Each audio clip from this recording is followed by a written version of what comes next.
everyone. I'm Dana. I hope you all have a raisin before. So please take the raisin. I'm going to share with you how to bring mindful awareness to a day-to-day experience, which is eating. I think all of you can enjoy this very short experience. It's usually taking like around 5 minutes to experience the mindful eating exercise, but we'll do it for 2 minutes. So please, I invite you to take the raisin in your hand. This is one of the basic mindful exercises there are today, except for meditation, which is a bit harder, I think.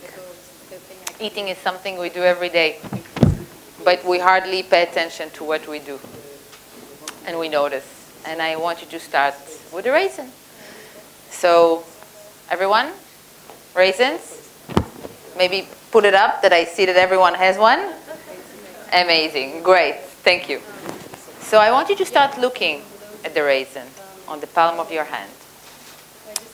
Check this raisin for its colors, for the shapes. See how it touches your skin.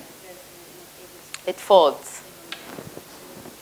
Roll it inside your hand. If you're happy to, bring it to your nose. Start smelling this raisin. What does this smell evoke for you? You can move here.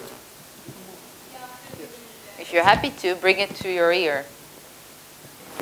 Yeah, whatever you need. Not inside, please. No mistakes tonight. And just squeeze it next to your ear. Try to hear something. Do you hear anything? What's going on in your mind while you're doing that? You might be thinking, well, am I crazy? What the hell am I doing that I'm looking at this piece of fruit that way? It's okay, don't worry. Just notice that thought and continue with the exercise. Whenever you're ready, place it against your lips. Feel it with your lips. Feel its shape, its weight. And then slowly and gently put it inside your mouth. And roll it a little bit with your tongue. Don't bite it, just roll it. And see how the taste is. Which taste do you feel? And whenever you're ready, start biting it with your teeth. Slowly, really, really slow. And then pay attention to how the teeth touch the raisin. And which taste do you feel now? Is it different? And if you're happy to, and you like the taste of the raisin, you can swallow it and follow it. Notice the feeling the raisin is inside your body. And then, when you're done, just sit with the experience of having eaten a raisin, and you're one raisin heavier. Okay, so this is a mindful eating exercise. My name is Dana Zelicha. I'm an organizational psychologist. I did my thesis at the LSE. I'm now a researcher of this field.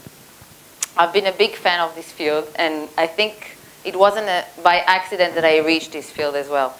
And I want to show you a little bit of how it happened. So, Gal gave a nice introduction to what happened before I entered this field of mindfulness. Yes, I was working for a tobacco company called Philip Morris. I was part of a rotations program abroad. I was having a dream of becoming a very successful businesswoman. A dream. Before that, I was working for Red Bull. I was selling different type of toxic product, which is called an energy drink. I was drawn to this field of business because I felt like it's a cool type of business. But I wasn't really connected to what I was doing. I was really mindless of what I was selling, of my lifestyle. I was super stressed. I wasn't paying attention to what I was feeling. I was running on autopilot most of the day. Impulsive behavior, a lot. I can't really explain how many stuff I've done without even noticing. I was very judgmental of myself. I always thought that I wasn't good enough. And I wanted to please my supervisors a lot. I ignored many of my gut feelings and many of my bodily sensations. I was running on energy coming from Red Bull rather than my own body. Yeah, it's very, very true. I was smoking a lot of cigarettes during that time. I was not sleeping well. I was partying a lot. I was living frantic life, actually. And unfortunately, I was never happy. I was never satisfied. Even when I went out partying, I arrived to a bar, and after 5 minutes, I said to my friend, well, I had enough. Let's go to the other place. I want to see another place. Maybe it's better. It's really tough. So then I got my inspiration. I decided to resign from my job. I wasn't really sure of what I'm going to do, but I was sure it's going to be in the well-being sector. So I started a coaching course for 1 year. And by chance, it was called a Satya Method Coaching. Today, I know that Sati in Pali, which is the Buddhist language, means mindfulness. And I wasn't really aware. So it was actually by chance that I arrived to this course, and I started to meditate regularly once a week.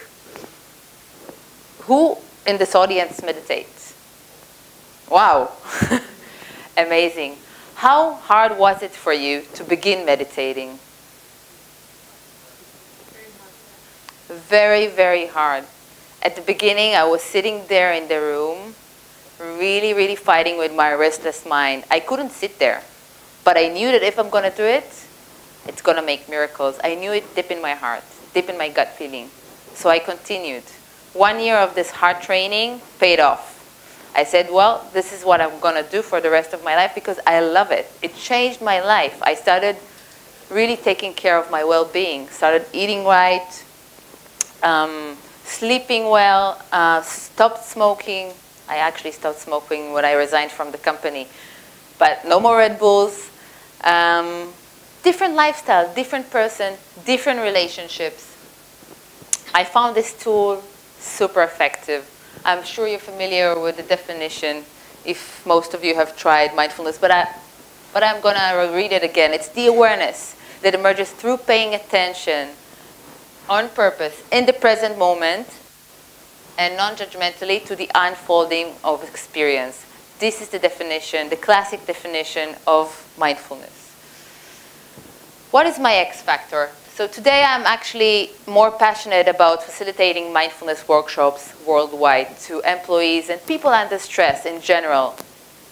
Why am I different? Why am I special? I believe I'm very authentic. This is me, what you see. I'm research-led. I work in academia. I work by researchers' findings. I've read hundreds of pieces on mindfulness. I'm an ex-corporate girl. I understand the suffering of employees. I understand the miserable life. I understand how, how bad it is to be caught up in this cage, this golden cage. And there are ways to live a better life in this cage. And there are ways not to look at it as a cage. I'm not perfect. I'm not mindful all day long.